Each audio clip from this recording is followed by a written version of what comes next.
Seek ye first the kingdom of God and His righteousness, and all these things shall be added unto you. You might think love is a treasure to keep, a feeling to cherish at home. But love is a treasure for people to share. You give it but let it go. Pinagdiriwang natin ang Valentine's Day. At alam ko na iba sa atin na talagang binibigyan ng pagpapahalaga ang kanilang pagmamahalan. Minabuti nila na magkakaroon ng special na mga moments para lamang sa sariwain ang matamis silang pagmamahalan. Hindi lamang pamilya, magkakaibigan, isang community, o baka kaya magkakapatid. Binibigyan din po nilang pagpapahalaga ang araw na ito.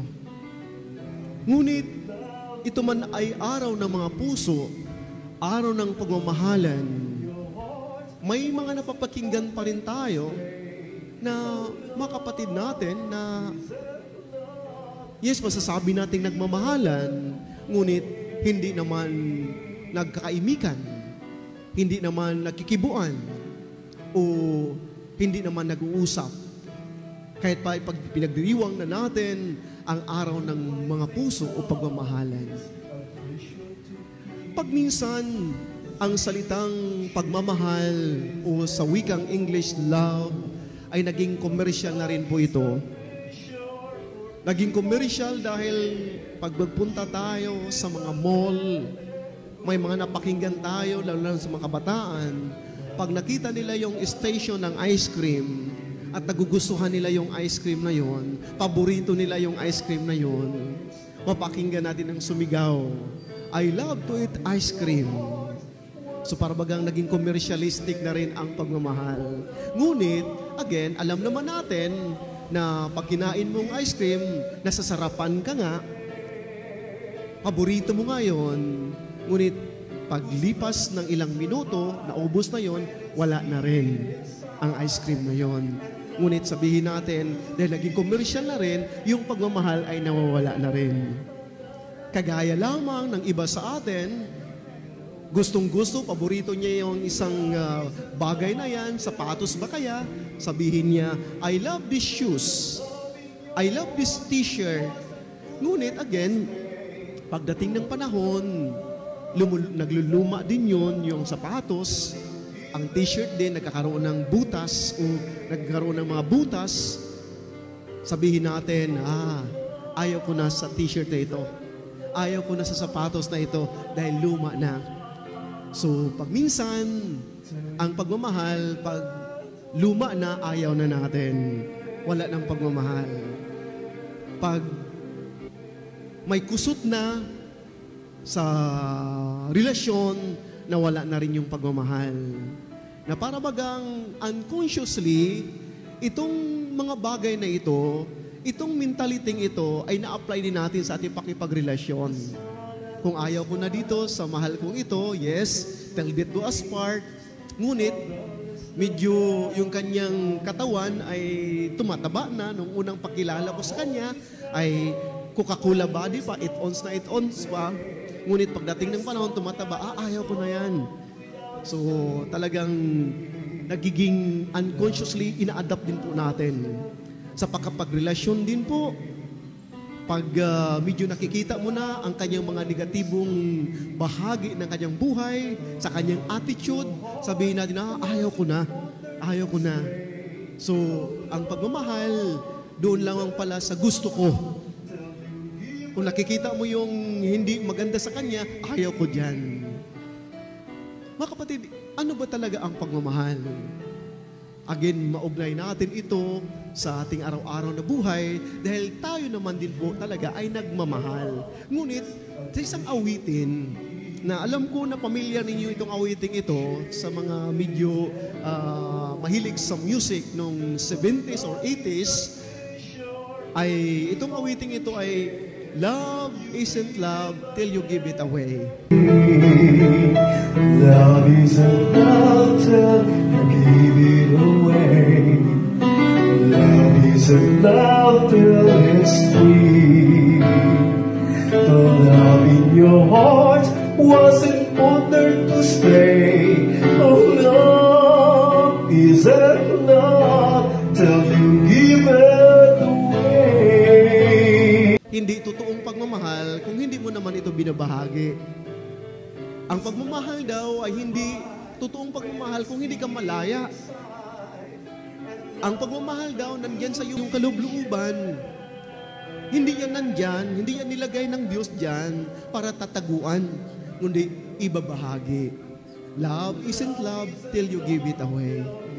Again, napakagandang tinitingnan natin dahil wala naman talagang ibang gabay natin o nagpapagising sa atin kung ano ang totoong pagmamahal, kundi walang ibang ating Panginoon Jesucristo na sinasabi nga ni San Pablo sa kanyang Kenosis that He is the King of Kings, the Lord of Lords, but He humbled Himself and took a form of slaves. Isang Diyos sa mga Diyos, hari sa mga hari, ngunit sinasantabi niya ang kanyang pagiging isang hari, sinasantabi niya ang kanyang trono, at hindi lamang naging utusan, kundi nagiging isang slave, isang alipin. Ano ang kaibahan ng alipin at isang utusan? Ang utusan, hinahire mo siya, ngunit again, inuutusan mo lang sa mga bagay, may batas na nag-ugnay dito. May batas nagpoprotekta dito sa isang utusan. Ngunit pag sabihin mong slave, noong unang kapanahunan, sa kapanahunan ni Jesus, ito ay isang property. Binibili ang isang alipin. Slaves. Pag binibili kita, parang ka nang wala ng halaga dahil sa akin ka. Anong ipapagawa ko sa'yo, gagawin mo araw, gabi, dahil ikaw ay sa akin. Never to complain. Walang complain dahil ikaw ay sa akin. Sa Diyos, okay na sa Kanya. Hindi bali na sa Kanya kung ituring siya ng isang property. At yun naman talaga ang ating Panginoon Jesucristo, yung nakabayubay sa taas ng krus, nung nagpapasaan ng krus, pinuputungan, kinukurunahan ng matinik na kuruna. Para bagang isang property din. Wala kaming pakialam, wala kang halaga sa amin. Ito ang dapat sa'yo. Ngunit sa Diyos, hindi bali na kung siya ay nandoon sa pinaka-nulpo, pinaka-mababang anyo. Kahit pa man siya inaapakan, hindi bali na sa Kanya. Ang karangalan lamang natin ay maitaas. Mabibigyan lamang tayo ng pag-asa ng kaligtasan para sa ating lahat. Ganun ang pagmamahal ng Panginoong Diyos sa atin. Love isn't love till you give it away. At makikita natin yan sa ating Eucharistia. Sa pagkuha ni Jesus sa tinapay, binabasbasan at pinaghati-hati. At binibigay niya ito sa kanyang mga alagad. At ang mga alagad naman niya ang nagbibigay doon sa napakaraming tao. Ito ay gospel natin kahapon, Saturday. Na walang pagbibigay kung walang paghati-hati. Ang paghati-hati ay isang simbolo ng ating pag-aalay, pag-reach out natin, pagbibigay ng ating pagmamahal. Walang pagbibigay kung hindi tayo kayang masaktan. Walang pagbibigay kung hindi tayo kayang magsakripisyo. Hindi para sa kapakanan ko, kundi para sa kapakanan ng ating mga minamahal. Sa pangalawang bahagi ng ating ebanghelyo, sinasabi dito, ngunit sa aba ninyong mayayaman ngayon, sapagkat nagtamasa na kayo ng kaginhawaan. Sa aba ninyong mga busog ngayon, sapagkat kayo'y magugutom. Mga kapatid, wag po nating literal pag-interpret ito. Alam nyo, sa aking pagsusuri at pagnilinilay dito, kagad pumasok ang aking pagnilay-nilay sa isang parable ng the prodigal son. Nandyan na sa kanya lahat. Nandyan ang kanyang papa, nandyan ang yaman sa kanyang papa. Ngunit, again, hindi pa rin siya satisfied. Gusto pa rin niyang yung lahat-lahat ay mamaangkin niya. At sabi niya ngayon isang araw, Papa, gusto kong kukunin na yung aking mamamanahin. Gusto niyang yung kanyang pakipagrelasyon unang-una sa kanyang papa ay mapuputol na. Kaya kong magiging isang successful sa buhay kahit ako lang. Kukunin ko yung lahat-lahat na mamanahin ko, yung yaman ko, Papa. So makikita natin, wow. Sa ating literal na pag-interpret, sabihin natin, napapalad man, siniswerte man siya, nandiyan na sa kanya yung yaman. Palakpakan natin itong taong ito, sabihin natin yun. Ngunit again, hindi sapat ang yaman na ito ay magpapasaya sa'yo. Hindi sapat ang yaman na masasabi natin ito ay forever. Ang yaman sa mundong ito, makikita natin sa alibugahang anak na ito, nung siya ay malayo na, napuputol na yung pakipagrelasyon niya sa kanyang ama. Ang sentro sa kanyang buhay, walang iba kundi ang yaman na lamang. Ngunit sa pag-ikot ng panahon, akala niya ay yun ay manatili sa kanya. Akala niya yung kasayahan niya sa mga material na bagay, ito ay manatili habang panahon, habang buhay. Hindi po. Kasalungat po ito. Ang kanyang buhay ay nagiging miserable. Napakaganda po ito. Napaalala sa atin. At tatanungin natin yung mga sarili natin, sa aking pagmamahal, sino po ang sentro dito? Hindi po sinasabi ng Panginoon na bawal kayong magkakaroon ng yaman. Bawal kayong magkakaroon o mabubusog. Hindi po sinasabi ng ating Panginoon yon.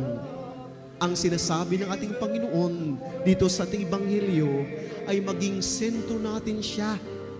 Sa ating pagmamahal, sentro natin ang Diyos. Dahil sa Diyos, naging sentro tayo. Dahil naging sentro tayo sa Diyos, sa kanyang pagmamahal, kaya niyang ialay ang kanyang buhay. Again, in John 3:16, For God so loved the world that He gave His only Son. Sa pagmamahal ng Diyos sa sanlibutan, pinagkaloob niya ang kanyang kaisa-isang anak. Paano manunumbalik? Paano masauli yung ang totoong kaginhawaan? Babalik ako sa aking ama. At yun ang ginagawa sa isang alibughang anak. Nakita niya, naging miserable ang kanyang buhay kung wala ang kanyang ama. Nakita niya, pag sentro sa kanyang buhay, ang mga material na bagay, hindi ito sapat na magsasabi na maging masaya siya sa kanyang buhay. Bumalik siya ngayon sa kanyang ama. At doon niya natuklasan sa pagmamahal, habag at awa, ang totoong makapagbibigay ng kasayahan sa bawat tao, sa bawat isa sa atin. Alamin natin kung sinong sentro sa buhay natin at ang lahat ng bagay ay may kalalagyan. Mga kapatid, isang katanungan na naman para sa atin. Yes, nagdiriwang tayo ng Valentine's Day, sinasariwa natin itong araw ng pagmamahalan. Ngunit sino ba ang sentro sa ating pagmamahalan? Sa unang bahagi ng ating Ebanghelyo, sinasabi ito, mapapalad kayong mga dukha, sapagkat ang Diyos ang maghahari sa inyo. Mapapalad kayong mga nagugutom ngayon, sapagkat kayo'y bubusogin. Mapapalad kayong mga tumatangis. Mapapalad kayong kung kung dahil sa anak ng tao, kung dahil sa Diyos, kayo'y kinapuputan, ipinagtatabuyan, at inaalimuran ng mga tao. Mapapalad kayo kung dahil sa Kanya. Ibig sabihin, kung tayo man ay naghihirap, kung tayo man ay nagiging dukha dahil sa mga gawa nating kabanalan sa kapwa natin, yan ang totoong mapapalad. Tingnan natin yung ating mga kapatid natin, mga OFW. Sila ay nagpunta sa ibang bansa para magtatrabaho. Minabuti nila kahit masakit man para sa kanila. Kahit pamalayo sila sa kanilang mga pamilya, okay lang sa kanila, basta mapaganda lamang ang buhay ng kanilang pamilya. Okay lang sa kanila kung sila'y maghirap. May mga napakinggan tayong mga pananalita. Okay lang sa akin, ako'y magugutom. Mabubusog lang kayo. Okay lang sa akin, ako'y magkakasakit. Makita lang kayong malusog. Napakaganda yun, ano. At alam ko po sa mga magulang, marilitin po natin sa ating mga magulang, ilang bisis kayong nasasaktan. Ilang bisis kayong, o siguro araw-araw kayong naghihirap, nagpapagod. Ngunit itong pagpapagod na ito, itong kahirapang ito ay dahil sa inyong mga minamahal sa buhay. Dahil sa inyong mga anak, para mabigyan ng pag-asa, mapaganda ang kanilang buhay. Hindi kaya narelate din po natin ang buhay nating pagsakripisyo sa buhay ng ating Panginoong Diyos? Gutom na gutom tayo, ngunit ito ay para sa ating mga kapatid, para sa ating mga minamahal. Marami tayong mga kapatid, mga martyr, mga bayani ng ating bayan, nawalan man sila ng buhay, inaalay ang kanilang buhay, ngunit ito ay para sa kapakanan ng bayan. Dahil sa kanilang pagmamahal, sentro sa kanilang pagmamahal ang bayan. At ito naman sa atin ngayon, mag-ieleksyon na tayo. Sa pag-ieleksyon, sino po yung pipiliin natin? Sino po yung nakikita natin nakalugod-lugod, na may mapagmamahal, na kayang magsakripisyo ng kanilang buhay, hindi para sa kanilang mga sarili, kundi para sa kapakanan ng ating bayan. May mga martyr din po tayo sa simbahan, na sa kanilang pagmimisyon, pinapatay, tinutortured, ngunit sa kanila hindi bali na. Ang importante, yung pagmamahal ko sa Diyos, sa aking misyon, para sa simbahan. Again, sa isang awitin, love isn't love till you give it away. Walang totoong pagmamahal o hindi totoo ang pagmamahal kung hindi tayo kayang masaktan, kung hindi tayo mag-alay, kung hindi tayo mag-reach out sa ating kapwa. Nawa sa ating araw-araw na buhay, maging sintunawa ang Diyos sa buhay natin at ang lahat ng bagay ay may kalalagyan. Pagpalain nawa tayo ng Panginoon. Amen. You might think love is a treasure to keep, a feeling to cherish at home. But love is a treasure for people to share.